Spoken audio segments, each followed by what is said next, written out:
This is the test security training module for Oregon's statewide assessment system, required for all district and school test coordinators, as well as all test administrators.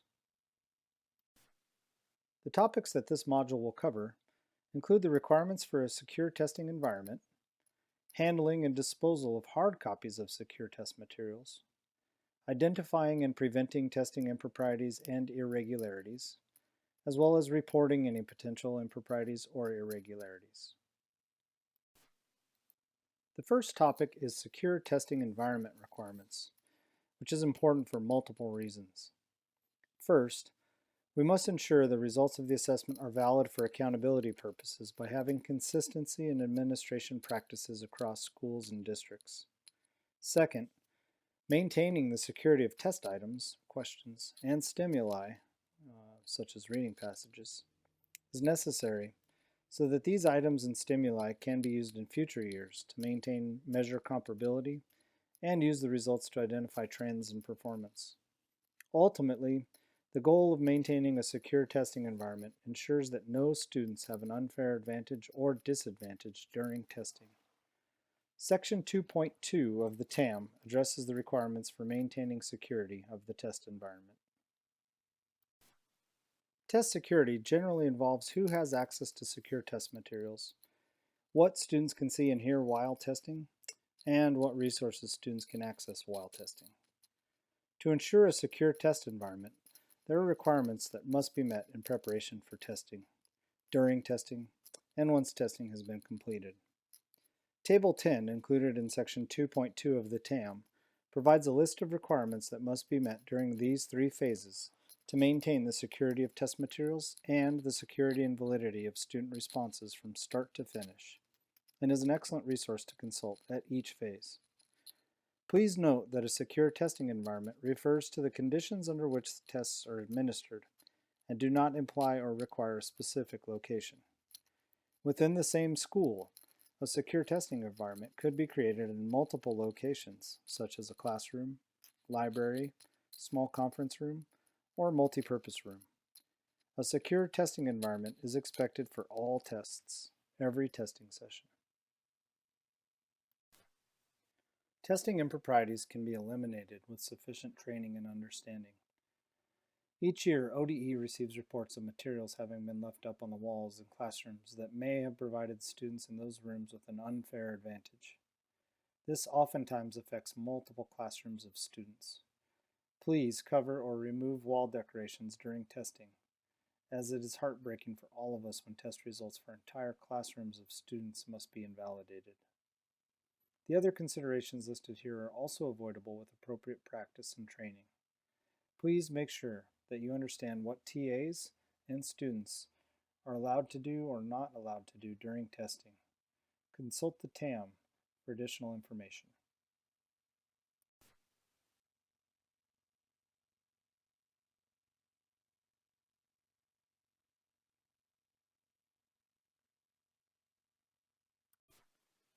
Section 2.4 of the TAM specifically addresses the requirements in place around handling secure printed test materials. Included in printed items and stimuli, student notes and rough drafts, and scratch paper. It is critical that each school have protocols in place and ensure that they are followed to ensure only the student and authorized staff who have signed an assurance of test security form have access to these secure materials. This is referred to as maintaining a secure chain of custody of printed secure materials, from printing or writing, in the case of scratch paper, to secure disposal. This protocol should include both test administrators and non-TAs who may be assisting with the storage and/or destruction of secure materials. ODE has posted a promising practice around maintaining the security of printed test materials to the link at the bottom of the slide.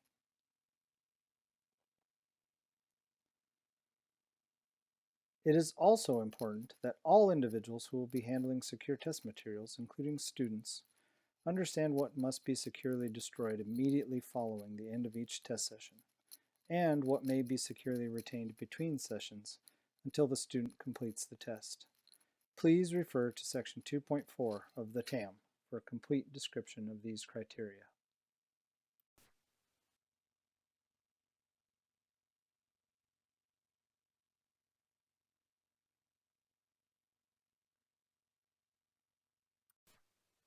An impropriety is any behavior that is prohibited because it gives students an unfair advantage or compromises the security or validity of the test. This includes behaviors committed by either adults or students, whether intentionally or by accident. Sections 3.1 and 3.2 of the TAM provide tables that identify examples of common adult and student-initiated test improprieties. However, it is important to note that these tables are not exhaustive. Preventing adult versus student-initiated improprieties may call for different strategies, but the following rules of thumb can go a long way to preventing many improprieties. It's also important to note that historically, more improprieties are adult-initiated, underscoring the importance of having preventative protocols and procedures in place. Ensure all adults and students are aware of the testing environment rules and expectations before testing begins. This can help to prevent many accidental improprieties by both adults and students. Check the test environment to make sure it's secure before, during, and after testing. This includes checking ahead of time to ensure there are no non-allowable resources posted or available for students, that there is sufficient spacing and visual barriers between student testing stations, and that the environment is quiet and void of distractions, e.g. no through traffic, restricted access to authorized individuals only. Finally, TAs need to closely supervise the test environment while testing is in progress to make sure that the environment remains secure and that students are following the rules. Always check the TAM and seek clarification before testing begins if there is any doubt about whether a particular resource or behavior is permissible, either for students or adults. As mentioned on prior slides, our impropriety data consistently shows that about 2/3 of improprieties are adult-initiated. This presents us with important training opportunities that we need to make sure are well understood by school test coordinators and test administrators. ODE receives about 1,500 testing impropriety reports per year, which often include multiple improprieties. The number of tests impacted by impropriety reports last year was 3,709, which is a substantial decrease from the prior year. ODE tracks the type of impropriety reported in an effort to understand the critical areas of concern that can be emphasized during training. The 2018-19 school year data show that most improprieties were in the area of mishandling secure materials, accidental submissions, technology issues, and testing outside of the test window. Each of these areas had over 300 cases statewide. While all improprieties are concerning, we continue to receive reports of non-allowable resources being provided as well. In sum, the 4 non-allowable resources displayed here accounted for 414 improprieties. Please work with your staff to decrease these inappropriate practices. ODE, for our part, continues to work on decreasing those that result from technology challenges. How does ODE typically respond after receiving impropriety reports? In most cases, ODE determines that the event did not impact the construct being measured, resulting in a no impact determination. Less than 0.5% of the tests administered in Oregon need to be invalidated because of the impropriety identified. ODE is often able to reset or reopen students' assessments, as conveyed in this graph. The tables in sections 3.1 and 3.2 of the TAM provide multiple, though not exhaustive, examples of both adult and student-initiated test improprieties. These examples should be reviewed with all test administrators as practices to avoid. Please emphasize the importance of covering up materials that are posted on the walls, whether in classrooms, computer labs, libraries, or other testing locations. If there is any doubt, please cover it up.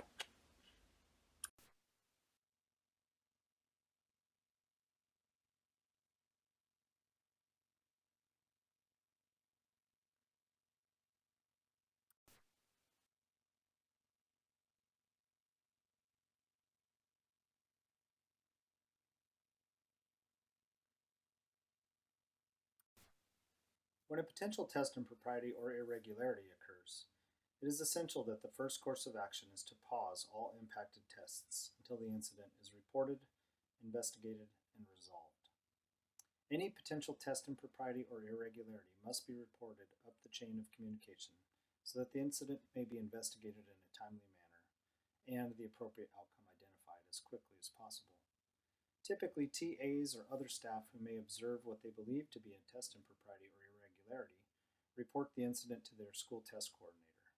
STCs then report to the DTC, who makes the formal initial report of a potential test impropriety or irregularity to ODE Test Security. The DTC is responsible for coordinating with ODE and conducting any necessary investigation. Immediately pausing tests impacted by a potential test impropriety or irregularity and not resuming testing before the DTC's full investigation and confirmation from ODE regarding the outcome mitigates impact on students. In some cases, allowing a student to continue testing before resolving the issue can significantly limit the options available to that student. Resuming testing before resolution can make the difference between whether the tests impacted can be reset and remain valid or must be invalidated and that testing opportunity lost to the student or students.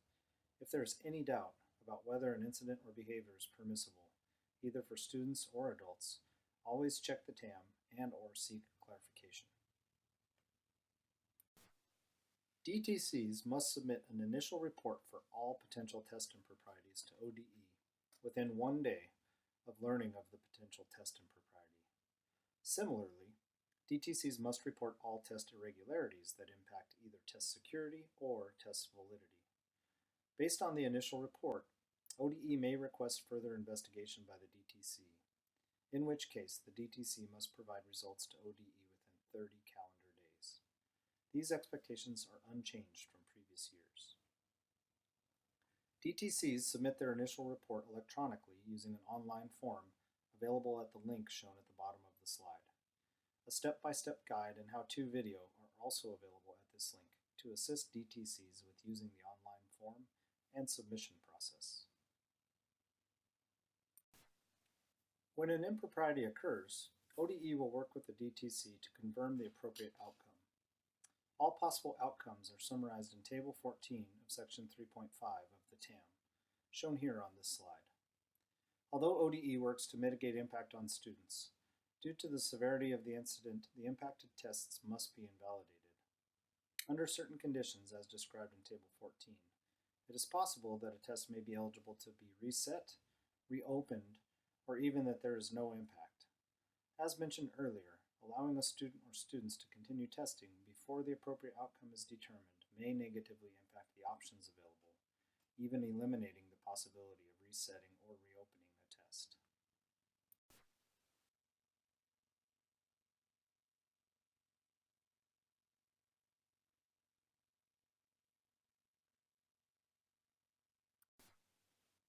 Finally, on this slide, additional resources available to assist you in your role throughout the year are listed.